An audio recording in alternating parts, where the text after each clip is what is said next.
Hey guys and girls, it's been a bit of a while since I've done any kind of video.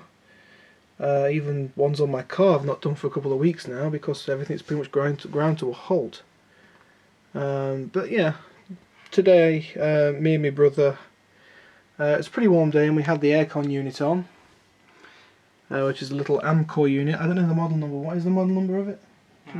PCM 15,000, I think. PCM 15,000. I don't know the model number of it. Say this is my brother's aircon unit. It's very rare I ever get to see it in action, let alone get to see what it looks like inside, which is what I'm going to show you now. Because we noticed that there's not much airflow coming out of the thing, and we've just been inside it and cleaned it up, and obviously for curiosity purposes as well, we wanted to see how it all works and, you know, how cool it is inside here. And I can tell you it's pretty cool. It's got some interesting technology in there. That's a bit bright, there we go. It's interesting little AC. You got your main control board, which is there, which does a lot of the thing on the panel there, the touch panel. One little modification we actually did to this, well my brother did to this, was that this temperature sensor here,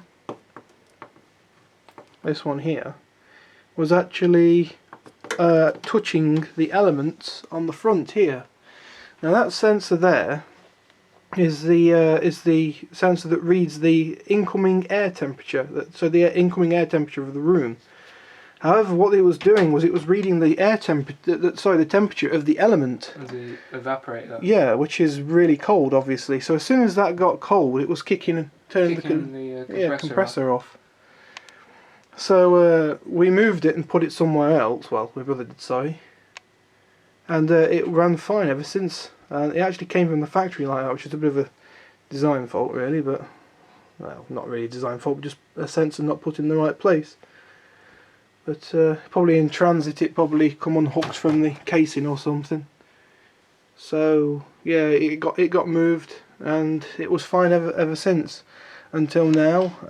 And like I say, what happened was that behind here, behind all the filters, all of the radiator and stuff, we have cats and, you know, other pets in the house, and obviously the fur got stuck to the elements, so we've cleaned it off. So there's a bit of fur still on it. Oops.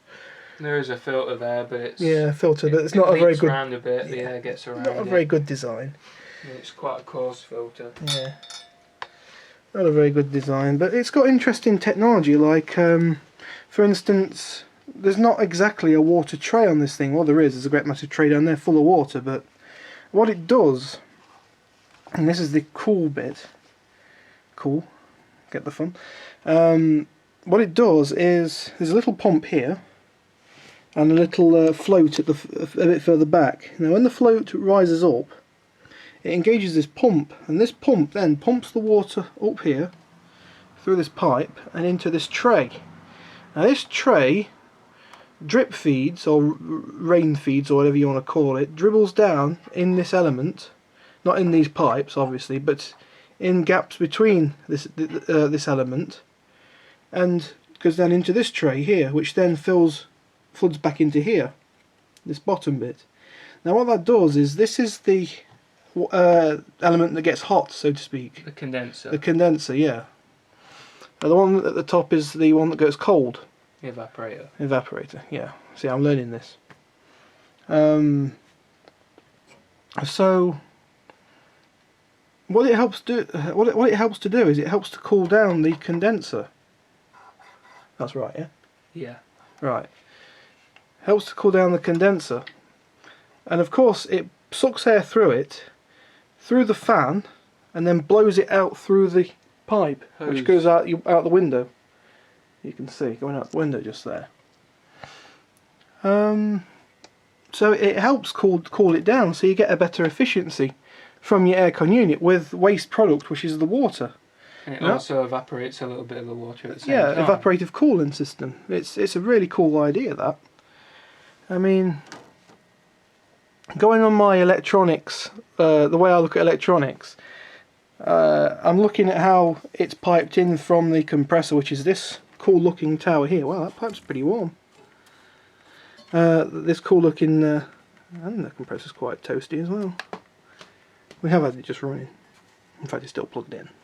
Yeah, health and safety guys, make sure you unplug it, just don't touch any electronics. Don't try this at home, guys. Even though I'm at home, just don't do it. Dangerous and whatnot. But yeah, I say all this wrapped around it is soundproofing. Not necessary, but it's soundproofing all the same. Helps keep it all quiet. This is a very quiet aircon unit when it's running. We'll have it running in just a minute. I'll show you what it sounds like. But yeah, obviously it comes out the compressor. Wait a minute. Yeah, it goes into those guys there.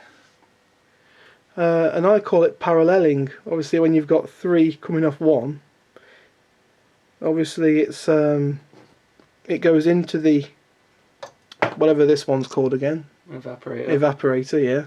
Goes into the evaporator in three different places, and it comes out of the evaporator in three pipes as well, which are these capillary tubes here, which is the high pressure, do you believe it is?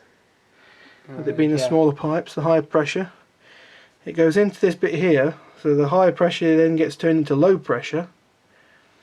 It takes all the heat away from the that one.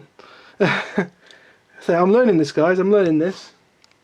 I know Mr. Aussie 50 is probably looking at me going, what a twat. But we all start somewhere. But yeah, I'd love to get into this kind of technology. It's the kind of thing I'd love to actually, I'd love to get into it. I want to put an aircon unit in my car, and I'm going to actually build it from scratch with condensers and other ones. Sorry, I must seem quite ignorant here, but I've got a memory like a sieve.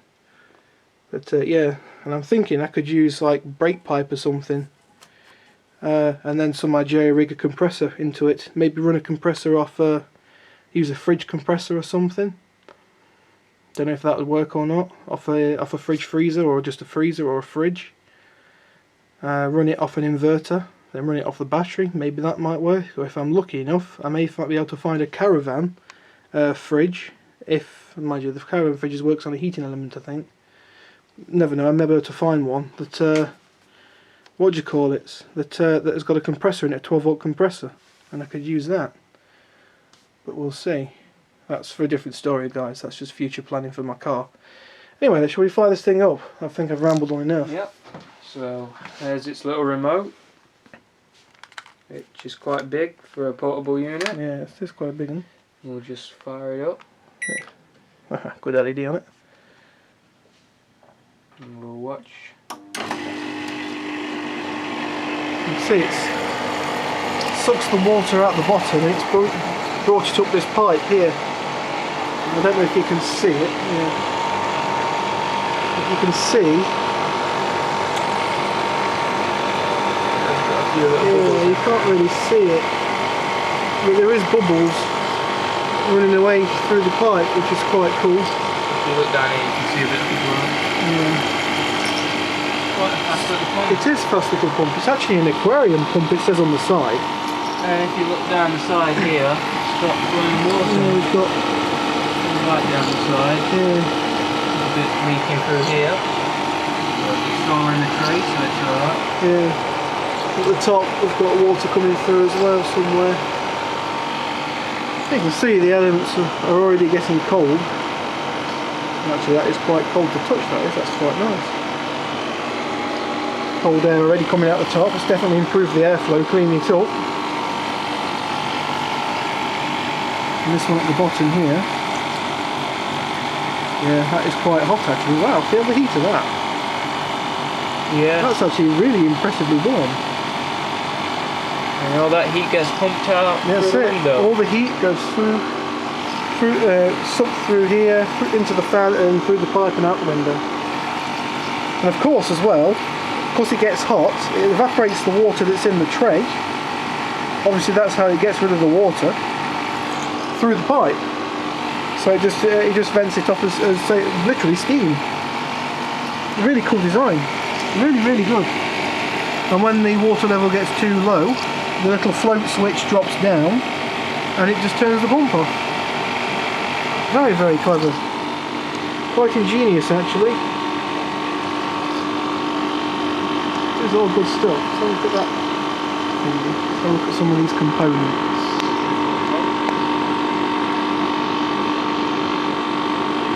Oh, lots of goodies on that circuit board just there. Fan control and whatnot. Yeah, you've got your fan control relays and things which turn your fan on and your compressor on and whatnot. Cool stuff. See, my initial plan was to not use this aircon unit but to get another one off the internet, off an auctioning website. You can get mini units, really small ones. And I was going to use one of those and separate the compressor and the condenser, and have that outside the car, those two bits, and then run new lines through. That's really hot. Run new lines through, and just have the evaporator in the car, yeah, under the dashboard with a small fan blowing through it. Not obviously on this unit, on a different one. I think it's possible to do it, quite easy. The difficult part is actually gassing it up again. Of course, we don't have any fancy regassing stuff here. I don't know if you've seen Mr. Aussie 50's channel, but he's got some lovely twin gauge thingamajingies, gauges, and they both do in the individual pressure. It is really nice. That's hot. Yeah, I know it's quite hot. It is quite amazing how it removes so much heat from the top and puts it down here. Obviously some heat's from the compressor as well, but it's really impressive how it does it. Can't really remember the technical specifications of this unit. Can you remember off the top of your head? Something like 12,000 BTU. Yeah. R410A, 630 grams. So it's if the refrigerant went into the atmosphere, it supposedly wouldn't damage the ozone layer. Yeah, it's that really safe stuff. It's quite a high pressure system as well. It's non-toxic as well, so if it leaked at night time or something, it shouldn't kill you. Yeah, but I can't quite remember what the gas is. The old one. What is the old one? R12 is it? No, that's the really old stuff. R22 Freon. R22, yeah, R22 is the stuff where you only need about 4 psi, I think, in a fridge. In these lines. Whether this one runs at considerably higher pressure, I'm not sure what it is. Can you remember what it is? I can't remember what it is off the top of my head. Yeah, I know the other one's a bit lower pressure as well, the really old stuff.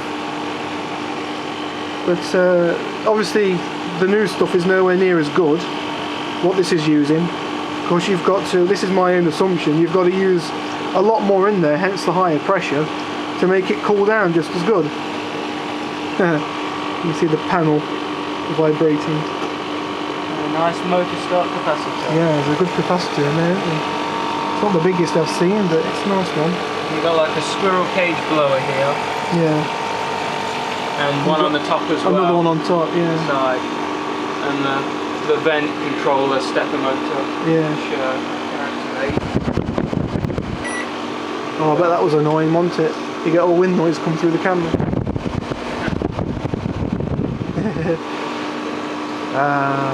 Recirculated air. Measured the temperature that comes out of this, the air, and it's about 6 degrees on low and about something like 10 on high. Can't remember what it was on medium. Let me see if I can get that that panel where it says all the information about it. Where is it? Oh, there you go, guys and girls. I have no idea if you can read that or not. Can we try and pull it forward a bit? You got the